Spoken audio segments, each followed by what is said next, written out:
दोस्तों, आज की कहानी है मुझे माफ कर दो भाभी, मैं सस को समझ ही नहीं पाई। दोस्तों, कहानी शुरू करने से पहले अगर आपने हमारे चैनल को सब्सक्राइब नहीं किया है तो सब्सक्राइब कर लीजिए ताकि आपके पास पहुंचे हर नया वीडियो।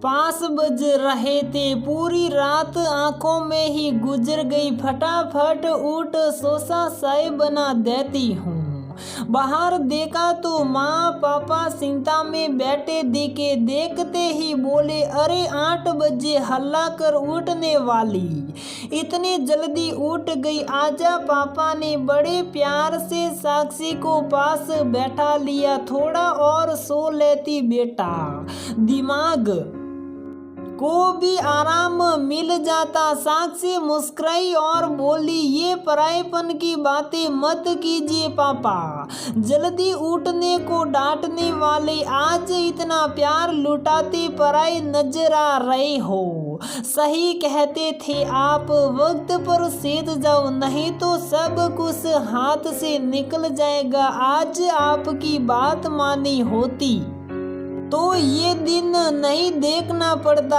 उसकी बात सुन माँ की आंखों से आंसू सलक पड़े। सोच रही थी, कल तक जिसकी बातों में बचपना दिखता था वो बिटिया एकदम से बड़ी हो गई। 2 दिन हुए थे साक्षी को पिहर आए, तब से इसी इंतजार में थी कि माँ पिता का सानिध्य अकेले में मिले। भाभी आस पास ना हो तो दिल खोल कर रो पड़े। इतने में भाभी चाय ले आई।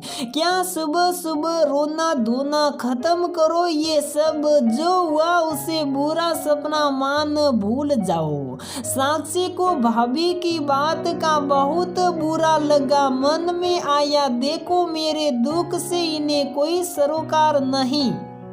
यदि ये मेरी अपनी बहन होती तो क्या ये सब इतनी आसानी से कह पाती। और वह उठ वहां से चली गई। पीहर में मस्ती से बैठे रहने वाली साक्षी अब आगे से आगे भाभी के काम में हाथ बटाती नजर आती।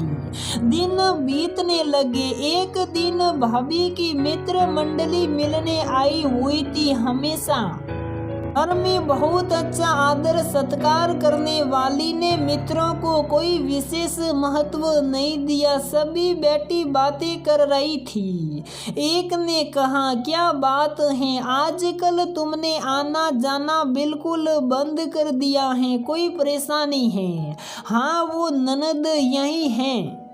हाँ तो क्या हुआ, तुम्हारी सास से तो तुम्हारी बहुत अच्छी बनती है। फिर ननद, ऐसी कोई बात नहीं है, वो यहाँ है। इतना बोलना ही हुआ था कि साक्षी के कानों में बात पड़ गई और वह रोती भी कमरे में चली गई। भाभी ने अपनी बात जारी रखी, वो थोड़ी तकलीफ में है, अभी आई और मैं अपनी मौज शौक में व्यस्त रहूं वो तो ठीक नहीं। सभी भाभी के स्वभाव से परिचित थी।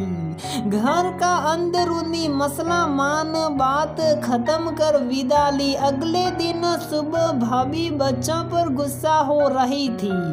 मना किया है ना, घर के बाहर नहीं जाओगी, अंदर खेलो। माँ का कहना था, जाने दो, खेलने दो बच्चों को, कब तक रोकोगी उन्हें? नहीं माँ, लोग तरह तरह के सवाल करेंगे, बच्चे क्या जवाब देंगे? मैं सवालों से नहीं डरती, पर माँ किसी ने कुछ ऊंचा नीचा बोल दिया तो ये सब देख सुन साक्षी का अपने ही घर में दम घुटने लगा। माँ उसे बहुत समझाने की कोशिश करती। धीरे धीरे घर में सन्नाटा सा गया। आज खाने की टेबल पर भाभी ने प्रश्न किया, साक्षी अब आगे का क्या विचार है?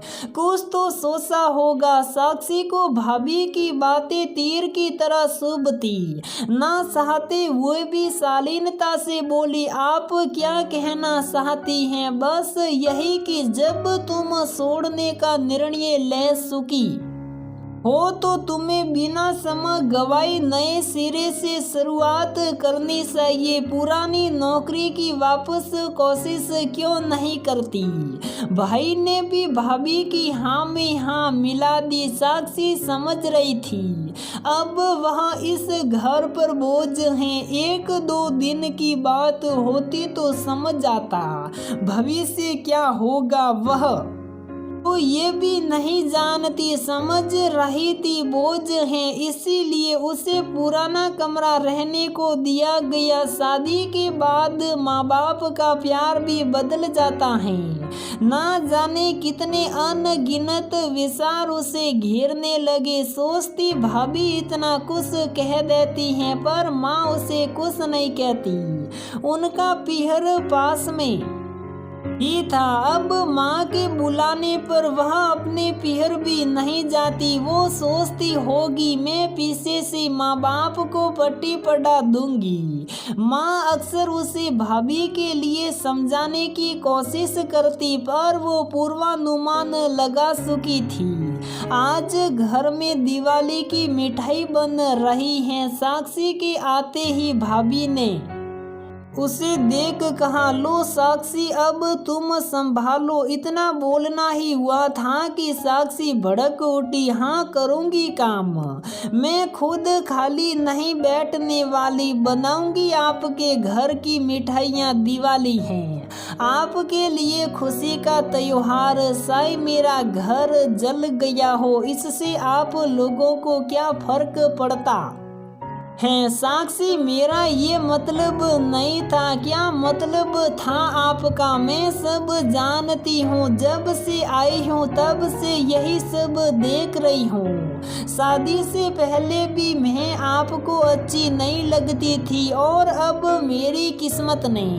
इतना कहाँ फपक पड़ी। आते ही आपने मुझे सब घर वालों से अलग पुराने कमरे में ठहरा दिया जहां मुझे सबके साथ की जरूरत थी। ऊपर अलग कमरा मुझे दे दिया। मैं चुप रही मित्रों के साथ। अब आपको पार्टी में शर्म आती है क्योंकि मैं वापस आ गई हूँ। बच्चे बाहर खेलने को तरसते हैं क्योंकि मेरा बेटा साथ है। आप उन्हें शर्म के मारे खेलने को भेजने से डरती हैं। चलो आप तो पराई थी पर भैया आप मेरे माँ बाप सब पराई हो गए। क्या शादी के बाद बेटी का घर में कोई हक नहीं। सब चुप थे। भाभी रोते रोते बोली, बस इतना ही सार निकाला आपने। माँ ने गुस्से से बेटी को चुप कराया। चुप कर सब जानते हैं तू तनाव में है, पर जो मन में आया अनाप सनाप बोले चली जा रही हैं। बहू हैं वो मेरी। हाँ माँ अब बहू ही तो है सब कुछ आपकी। मेरा दुख मेरी परेशानी कितनी सहजता से ले गई। आप सब लोग सस हैं। औरतों का अपना कोई घर नहीं होता। पहले पिता के घर रहती हैं फिर पति के। भाभी माँ को रोकती रही, छोड़िए ना माँ वो परे आन है। अभी उनको कुछ भी कहना सुनना व्यर्थ है। एक बार जो अंदर तक सलनी हो गया हो वो इतनी जल्दी कैसे संभल सकता है। छोड़िए दी सब गलती मेरी है। बात खत्म कीजिए, मैं आगे से संभल कर बोलूंगी। साक्षी गुस्से से बोली, बस भाभी अब और नाटक मत करो।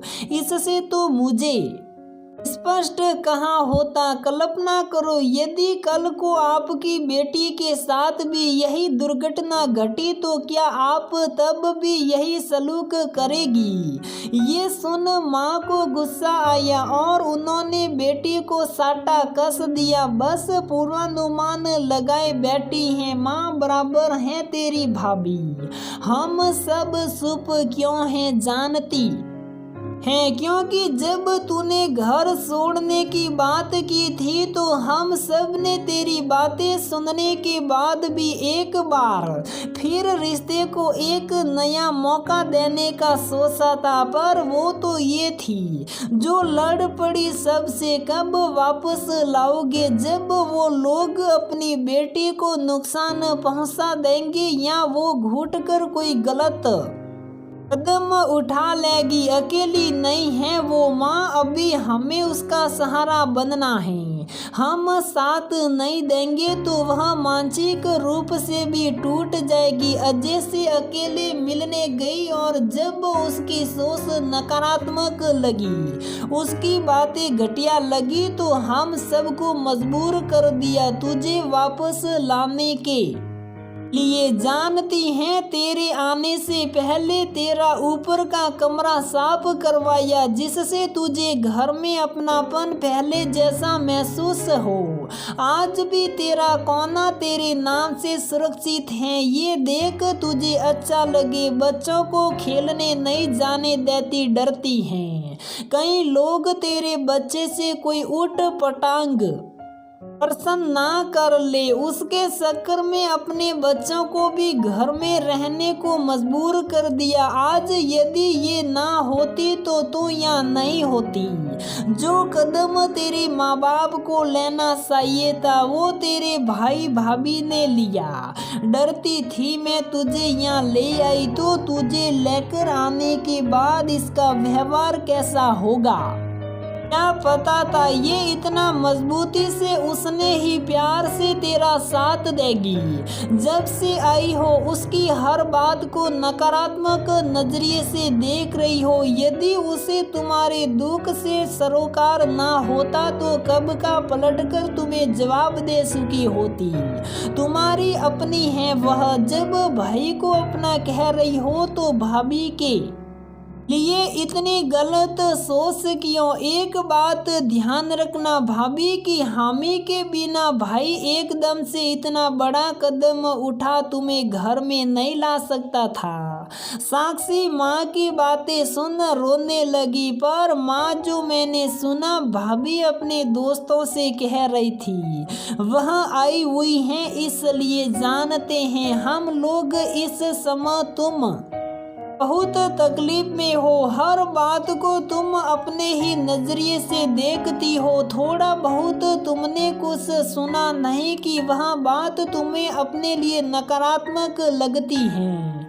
इस बिसारी ने तो ये कहकर मना किया था कि घर में सब तनाव में हैं, साक्षी आई हुई हैं और मैं मौज मस्ती नहीं, मैं ऐसा सोच भी नहीं सकती। बेटा जब अपनों को अपना मानोगी तभी आगे बढ़ पाओगी। हम बुजुर्ग हैं, जिंदगी का कोई भरोसा नहीं, कब तक तुम्हारा साथ दे पाएंगे। तुम्हारी माँ समान भाभी को दिल में जगह दो। आज तुम्हारा सबसे बड़ा साथ वही है। माँ की बातों को सुन साक्षी भावुक हो उठी, भाभी के पास गई और लिपट कर बुरी तरह रोने लगी। मुझे माफ कर दो भाभी, मैं सस को समझ ही नहीं पाई, हर चीज को अपने नजरिए से ही देखती गई। जब किसी भी सहेली से राय लेती तो यही कहती घर छोड़ने का निर्णय सोच समझ कर लेना। भाभी के आने के बाद शादीशुदा ननद का वापस घर लौट आना, बेइज्जती महसूस करोगी। कोई कहता बच्चों में भेदभाव देख तुम्हें अच्छा नहीं लगेगा, तुम्हारा बच्चा इनफीरियलिटी महसूस करेगा। जाकर झुक जाओगी तो भाभी दबा कर रखेगी। उन सब के चक्कर में मैं मेरे अपनों का प्रेम महसूस ही ना कर पाई, मुझे माफ कर दो भाभी। दोनों ननद भाभी गले लग खूब रोई। आज साक्षी का सारा गुबार निकल गया था, वह गुबार जिसके लिए माँ के कंधे का सहारा ढूंढ रही थी तब जबकि भाभी घर न हो। बड़े प्यार से भाभी ने उसे ढांढस बंधा, कहा तुम कमजोर नहीं हो साक्षी, तुम्हारा पूरा परिवार तुम्हारे साथ हैं, आगे बढ़ो और इतना आगे बढ़ो कि पीछे छूटे लोगों को तुम तक पहुंचने की हिम्मत भी पैदा ना हो।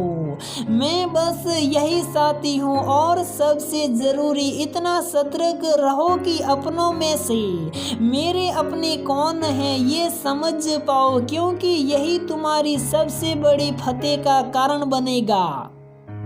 आज साक्षी के टूटे कंधों को मन सहारा मिल गया था। अपने आप को बहुत सुदृढ़ महसूस कर रही थी। साक्षी ने कदम आगे बढ़ाए, इतने आगे कि पीछे मुड़कर कभी ना देखा। बच्चे को घर में भरपूर प्यार व साथ मिला। समझो तो सब अपने हैं, वरना पराए। नफरत तो रिश्तों में बीच की एक दीवार है जिसे आपसी प्रेम व समझदारी से ही मिटाना होगा। ननद भाभी का रिश्ता कभी माँ बेटी का साथ, कभी दो बहनों के बहनों का प्रेम, तो कभी दो सहेलियों की दोस्ती, हर रूप में सटीक बैठता है। यदि ये रिश्ता प्रेम व विश्वास की डोर से बंधा हो, भाई के प्रति जो प्रेम व विश्वास होता है वही विश्वास भाभी के लिए आ जाए तो आने वाली का सम्मान बना रहता है और उसके दिल में अपनों के लिए जगह बनने में समय नहीं लगता। आप भी इस दोस्ताना रिश्ते को समझते हुए आपसी संबंध मधुर बनाए। तो दोस्तों, हमारी ये कहानी यहीं पर समाप्त होती है। अगर आपको हमारी ये कहानी पसंद आती है तो प्लीज वीडियो को लाइक करें, शेयर करें और हमारे चैनल को सब्सक्राइब जरूर करें।